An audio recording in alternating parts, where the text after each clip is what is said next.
When it comes time to retire, there are a whole bunch of things you need to look at. There's healthcare stuff, there's investment stuff, there's tax stuff, there's income stuff. It can be very overwhelming. And sometimes, more than one single deep dive on one particular topic, it's helpful to have a checklist of all the different things you should be considering before you prepare to retire.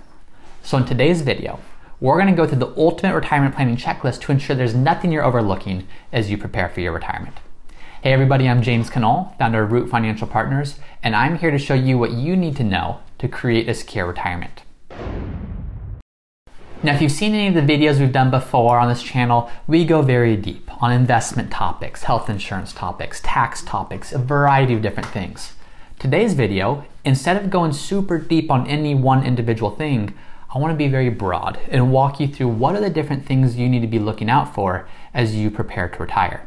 So what you'll see here is there's actually a checklist we're going to go through together. You can download it in a link below this video. There's a resource where you can see the same exact checklist I'm looking at, so that as you're preparing for retirement, you understand what you should be looking for. It's going to cover cash flow issues, health insurance issues, taxes, investments, long-term planning, and so much more. So let's just dive in. The first thing that you want to make sure you're considering before you retire is cash flow issues. So in more likelihood, or in all likelihood, your budget before you retire is going to look different than your budget after you retire. So the first thing that you want to make sure you're doing is look at your budget today. What expenses will change? What will come? What will go? How will that be adjusted? Because what you want to make sure you're doing is creating a budget that you need to be able to create an income plan for once you retire and beyond. Other things you want to be looking at from a cash flow standpoint is not just what's it going to cost to retire, how's my budget going to change when I retire, but what are the different income sources I'm going to have coming in? Will you be receiving a pension? If so, understand there's usually multiple payout options. Do you take a single life annuity, which means as long as you're living, you get an annuity option and a pension for the rest of your life? Or do you elect the joint and survivor option, which is typically a lesser amount, but if you predecease your spouse will continue to receive payments. So understand the options on your pensions. Also, are you retiring earlier? If so, and if you're going to collect Social Security early, understand what any potential income, what impact might that have on your Social Security benefit.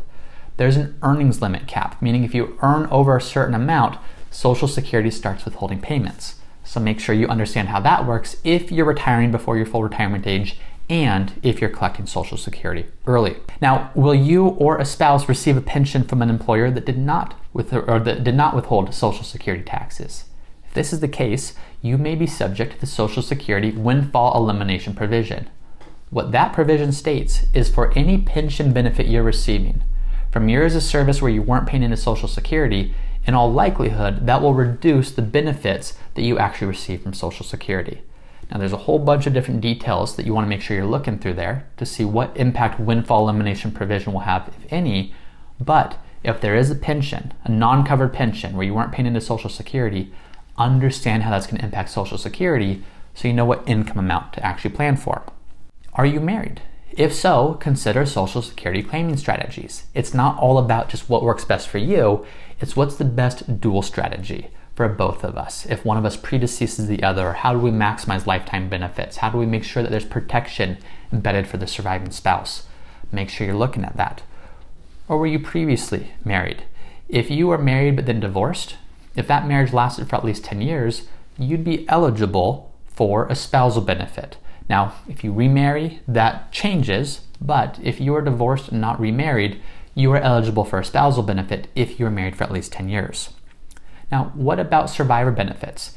If you were married and a spouse passed away, as long as you were married for at least 9 months, you also may be eligible, in 9 months and the spouse passed away while you were married, you're eligible for Social Security survivor's benefit. So understanding the different options you have, whether it's with pension or Social Security and how can these numbers be impacted, is another cash flow issue as you're planning for both what will your new expenses be, but also what will your new income look like. So those are things to look at on the cash flow side. On the health insurance side, the first thing to ask is, are you retiring before age 65? If so, you won't yet be eligible for Medicare. So what you need to do is you need to look on the health insurance marketplace. Whether you're electing COBRA from a previous employer or whether you're looking at the marketplace for new coverage, make sure that you have a plan in place for how are you going to pay for health insurance. For people who are retiring before age 65, this could potentially be one of your biggest line items in your retirement budget, not necessarily forever, but from the time that you retire until you're eligible for Medicare. So make sure you have a plan in place for how you're going to pay for health insurance and how much health insurance is going to cost, and also look to see if you qualify for any subsidies. Based upon what your income will be in retirement, you may qualify for subsidies. The challenge will be you want to balance that with maybe potentially doing Roth conversions. Roth conversions will help you to minimize your taxes potentially over time, but they'll increase your taxes today, which may make you eligible for fewer subsidies than you would if you kept your income low today. So understand those different options as you're looking to retire. Are you contributing to an HSA, a health savings account? If so, make sure that you consider the HSA and Medicare coordination issues. There are actually some issues there if you're contributing to an HSA and on Medicare that would prevent you from doing so. So make sure you understand rules around that so you're not doing anything from a health insurance side that ends up impacting you negatively. And then look at your modified adjusted gross income. If it's above $88,000 and you're single, or if it's above $176,000 and you're married and filing taxes jointly, you will be subject to IRMAA surcharges, potentially. So these are your Part B and Part D premiums that you're paying on Medicare. If your income exceeds those amounts, that's going to cause you to pay some surcharges in the future.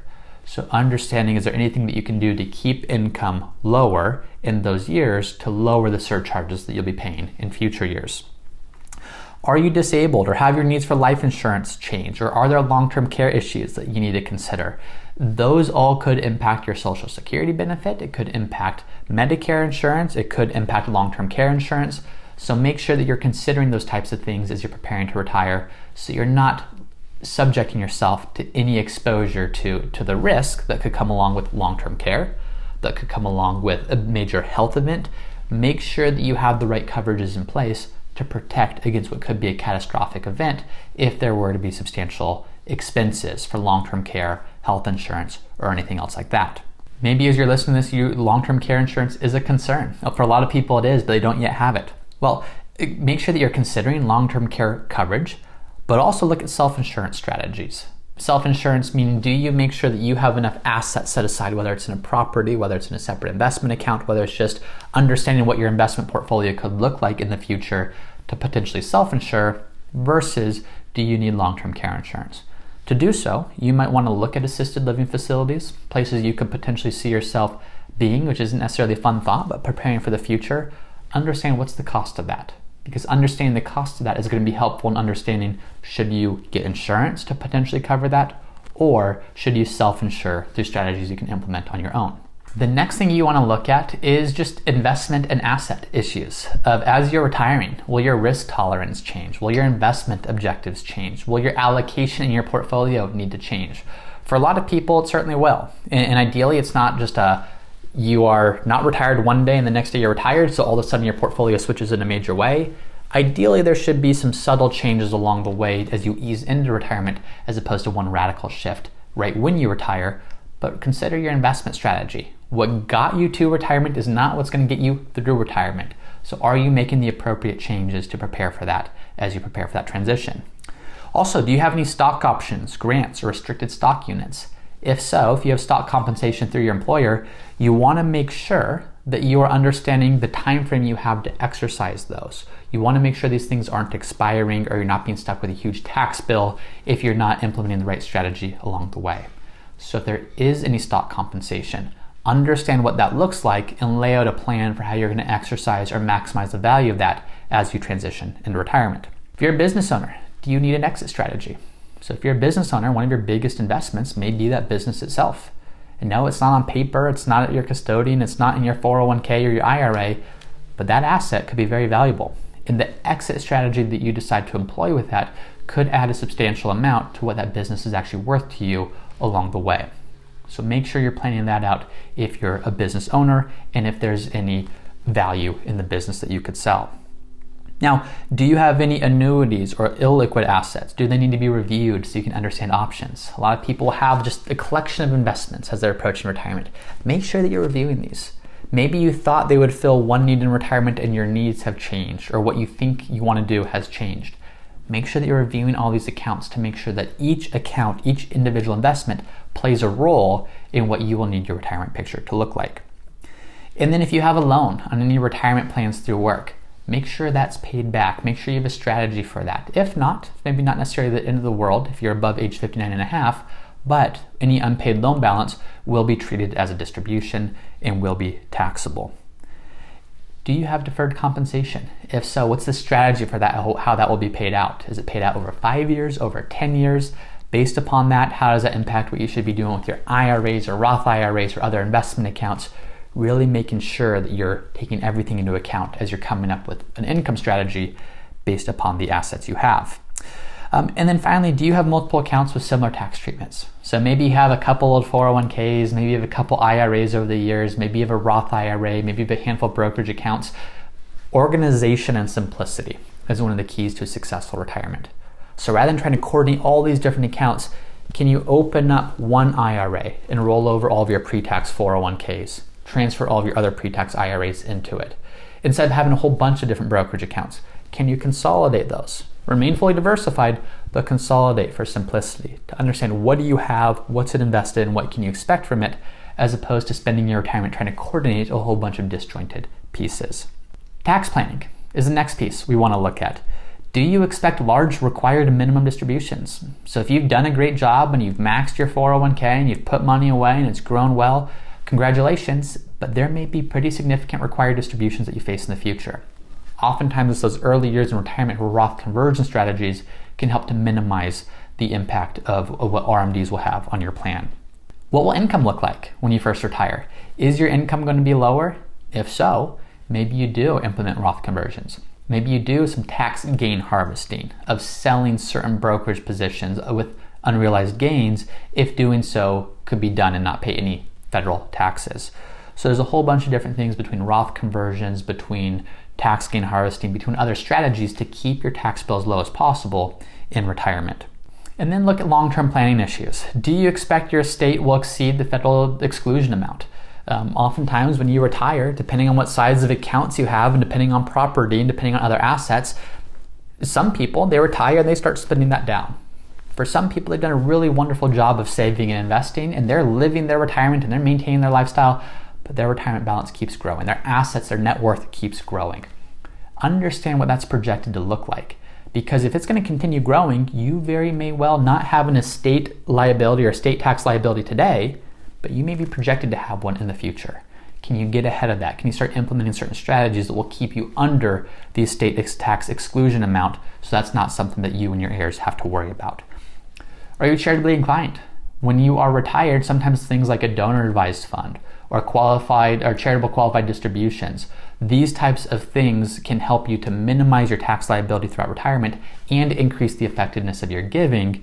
These are things that you want to make sure that you are considering. And then what about your estate plan?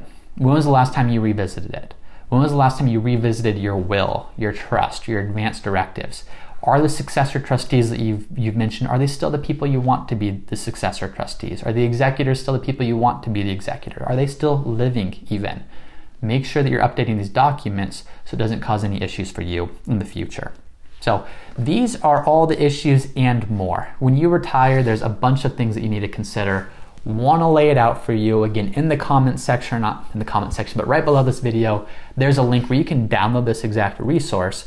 So as you're preparing for your retirement, you can just go and start checking off these boxes of, okay, I've looked at my investment strategy. I've consolidated my accounts. I understand what my RMDs will be. I understand what I'm going to do for health insurance or long-term care insurance or any number of these different things. Because when you have a plan, it goes a long, long way in creating peace of mind of knowing that you're going to be okay and knowing there's nothing you haven't overlooked as you prepare for your retirement. Thanks again for watching. This is James Knoll with Root Financial Partners. If you found value in this video, please be sure to share it with someone else who you think could also benefit from it. Also be sure to like this video and subscribe for more content like this. And if you want more resources about how you can create your own secure retirement, be sure to check out our podcast, Ready for Retirement.